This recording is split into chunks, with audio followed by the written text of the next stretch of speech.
Bom dia, meu nome é Fernanda Mendonça Salles, sou R1 de Ginecologia e Obstetrícia do Hospital das Clínicas e hoje eu vou dar aula de dismenorreia, orientada pelo Dr. Gilberto.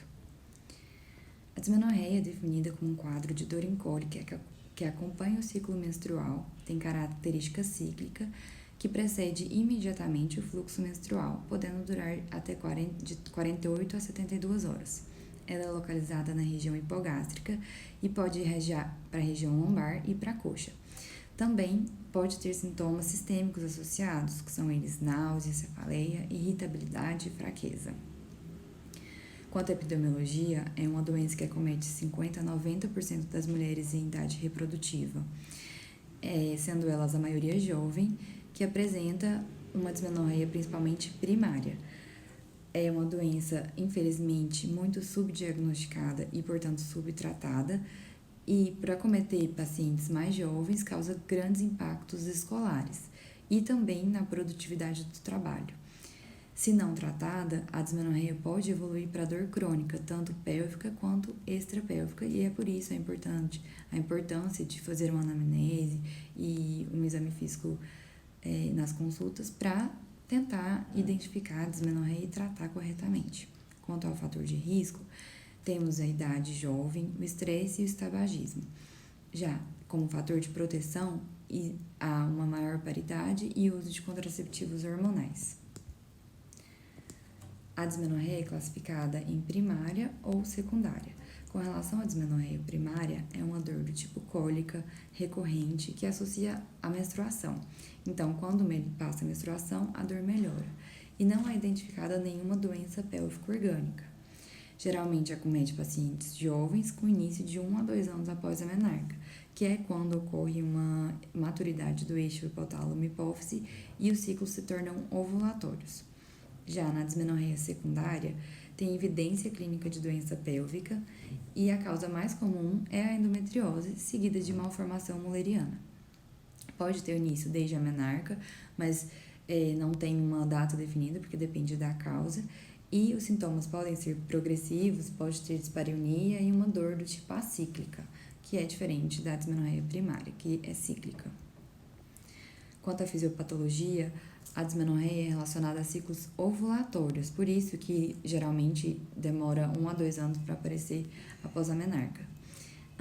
Porque no final da fase lútea há uma queda da progesterona. E com a queda da progesterona, há um aumento do ácido araquidônico. Nesse momento, pode-se seguir duas vias: a via da ciclooxigenase ou a via da 5-lipoxigenase. Quanto à via da ciclooxigenase, há um aumento das prostaglandinas, principalmente a E2 e a F2, as prostaciclinas e o tromboxano A2. Já na 5-lipoxigenase, aumenta os leucotrienos. O que foi visto é que as prostaciclinas e as prostaglandinas, elas provocam uma vasoconstrição e uma contração do miométrio. Essas contrações, elas são incoordenadas, de alta frequência, e elas iniciam num tônus basal elevado, e isso vai aumentar as pressões intrauterinas. Quando há um aumento da pressão intrauterina maior do que a pressão arterial, há uma isquemia uterina, uma hipóxia, o que leva ao aumento das citocinas inflamatórias e à dor. Já os leucotrienos, eles aumentam as citocinas inflamatórias na corrente sanguínea e também causam a dismenorreia e aos sintomas sistêmicos associados, que eu falei anteriormente, que é náusea, mal-estar, fraqueza, que são acompanhados da dismenorreia. Aqui eu fiz um quadro clínico que vai diferenciar a dismenorreia primária da secundária. Então, a primária, ela tem início de 1 a 2 anos após a menarca, a dor acompanha o fluxo menstrual, melhora após a menstruação, e ela costuma persistir de 48 a 72 horas. Ela não é progressiva e não tem doença pélvica associada. Já na secundária, ela tem início após alguns anos da menarca ou desde a menarca, não é uma data tão definida. Tem dor pélvica acíclica, pode durar semanas e pode ser progressiva. E no exame físico você pode encontrar alterações pélvicas. Na investigação, vamos iniciar pela anamnese. A anamnese, a gente pergunta com relação à dor, se ela é cíclica, como que se tem sintomas associados, investigar a história sexual, os antecedentes patológicos da pessoa e também familiares, para a gente excluir causas de dismenorreia secundária. Em seguida, a gente faz o exame físico, que na dismenorreia primária ele vai estar normal, já na dismenorreia secundária pode ser encontrado alterações. Por exemplo, no caso da endometriose, que é a principal causa de dismenorreia secundária, 40% das mulheres terão alguma alteração no exame físico, como um ligamento útero-sacro mais espessado, algum nódulo palpável. Já na adenomiose, você pode encontrar um útero volumoso e mais sensível. Miomas, você vai encontrar um útero aumentado e pode estar irregular. No caso de doença inflamatória pélvica, um corrimento purulento, febre, dor à mobilização do colo. Então, o exame físico vai depender da causa da dismenorreia secundária. E em caso de dúvida da causa da dismenorreia secundária, pode recorrer a exames de imagem. E o primeiro a ser feito é ultrassom de pelve ou transvaginal. E em casos de mais complexos ou ainda em dúvida, pode também fazer a ressonância magnética, mas ela é mais de exceção. E é importante lembrar que mesmo que venha um exame de imagem normal, isso não exclui a presença de causas secundárias, como a endometriose peritoneal superficial, que ela não é vista, pode não ser vista no exame de imagem. Então, é por isso que sempre deve priorizar a anamnese e o exame físico, que vai basear toda a sua hipótese diagnóstica. Quando a gente pensa em dismenorreia secundária? Bom, então é quando tem uma dor pélvica acíclica, quando tem uma piora progressiva, dispareunia, um sangramento uterino anormal. Se tem sintomas desde a menarca, nesse caso a principal hipótese passa a ser a malformação mulleriana, ao invés da endometriose, que em todos os outros ela é a principal causa. E quando há falha do tratamento clínico. As causas principais da dismenorreia secundária é a endometriose, a adenomiose, os leiomiomas, os pólipos uterinos, malformações mullerianas e a doença inflamatória pélvica. Quanto ao diagnóstico diferencial, então é sempre o primeiro é excluir as dismenorreias secundárias, depois excluir causas obstétricas como aborto, gravidez ectópica. Também temos que excluir causas urológicas como infecção do trato urinário, cistite, intersticial ou litíase, mas nesse caso, no geral, vai ter sintomas associados como disúria, hematúria. E causas gastrointestinais, como a síndrome do intestino irritável, então sempre perguntar sobre o hábito intestinal da pessoa, a doença inflamatória intestinal, que pode ser a doença de Crohn, retocolite ulcerativa, ou a colite. Quanto ao tratamento, o tratamento farmacológico, iniciamos com anti-inflamatórios não esteroidais.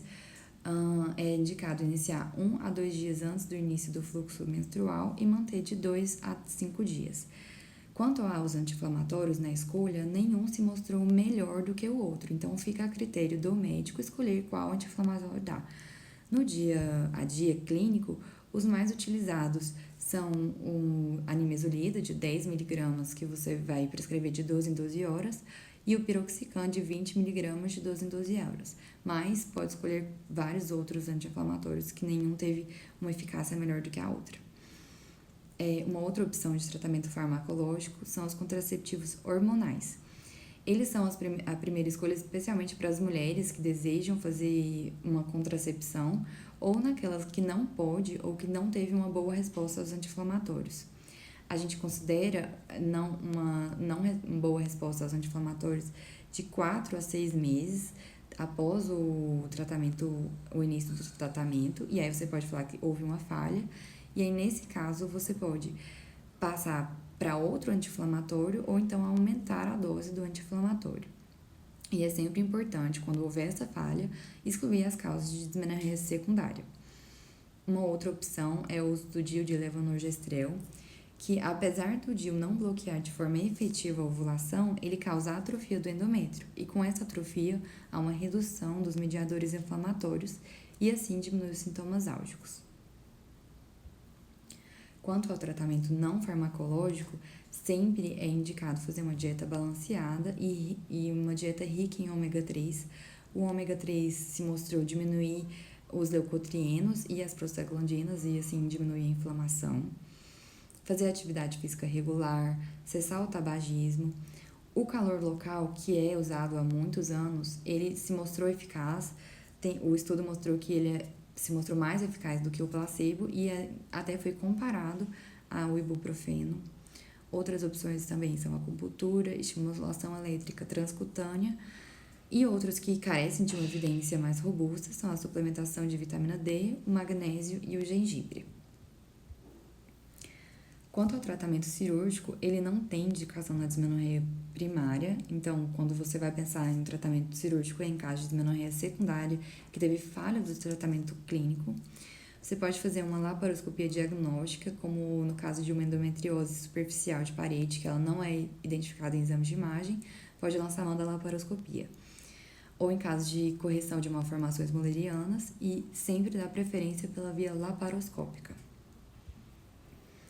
Aqui eu coloquei um fluxograma da dismenorreia, então, iniciando o fluxograma, você sempre vai excluir as queixas de dismenorreia secundária, que é a dor pélvica acíclica, a dispareunia, o sangramento uterino normal, uma dismenorreia que seja incapacitante ou que tenha alguma alteração no exame físico. Se houver qualquer um desses sintomas, você vai pensar em dismenorreia secundária e vai fazer uma propedêutica, um tratamento específico para determinada causa. Se não tem nenhum desses sintomas, então vamos pensar na dismenorreia primária, provavelmente. E aí se faz o tratamento, primeiro com anti-inflamatórios não esteroidais ou contraceptivos hormonais em caso de desejo de contracepção, associado a um tratamento não farmacológico, que é a dieta e a atividade física. E em seguida marca uma reavaliação. Se houver melhora, você mantém com o tratamento. Se não houver, você vai fazer uma investigação de uma dismenorreia secundária. Por fim, o artigo escolhido para minha aula foi o artigo de se dismenorreia é um precursor para o desenvolvimento futuro da endometriose. É um artigo de revisão em que foi avaliado 114 artigos e nele ele vai avaliar a relação entre a dismenorreia na dismenorreia primária e na endometriose. O que o artigo avaliou é que em ambos há um aumento de citocinas inflamatórias, então há um desbalanço entre as citocinas anti-inflamatórias e as inflamatórias, sendo que há um aumento das anti-inflamatórias, há um aumento das inflamatórias, principalmente a interleucina 6, 8 e TNF, e aumento de prostaglandinas também, ao passo que há uma redução das citocinas anti-inflamatórias, como a interleucina 5 e a 11. Como falado anteriormente, quando aumenta as prostaglandinas, há um aumento da contração uterina e o que vai gerar uma hipercontratilidade, aumento da pressão e, portanto, uma isquemia e dor. Além dessa questão mais mecânica, também foi visto que há uma sensibilização dos neurônios periféricos, os nociceptores, o que levam a hiperalgesia. Na hiperalgesia, há uma redução do limiar da dor, então a pessoa passa a sentir dor com estímulos que antes não causariam dor, né, e agora causam, estímulos menores, causam cada vez mais dor. E também foi identificada uma sensibilização no sistema nervoso central. Então, no fim, ocorre um reprocessamento da dor, ele é alterado, o estímulo da dor na paciente com dismenorreia. E também foi avaliado que há uma alteração hormonal, em que há uma supressão do eixo hipotálamo-hipófise e uma redução do cortisol. Então, na dor aguda, normalmente o que ocorre é um aumento de cortisol no sentido de luta e fuga, né? Contudo, na paciente com dismenorreia crônica, esse cortisol ele diminui, e o cortisol é importante para analgesia. E com cortisol reduzido, aumenta a dor. Então, que também é um dos fatores da dismenorreia. E nesse caso, o que foi visto é que todos esses processos ocorrem tanto na dismenorreia primária quanto na dismenorreia relacionada à endometriose. E todas essas alterações inflamatórias, imunológicas, hormonais e no sistema nervoso, tanto central quanto periférico, causam uma alteração do processamento da dor da paciente e cada paciente pode ter dois tipos de resposta: uma boa adaptação ou uma má adaptação.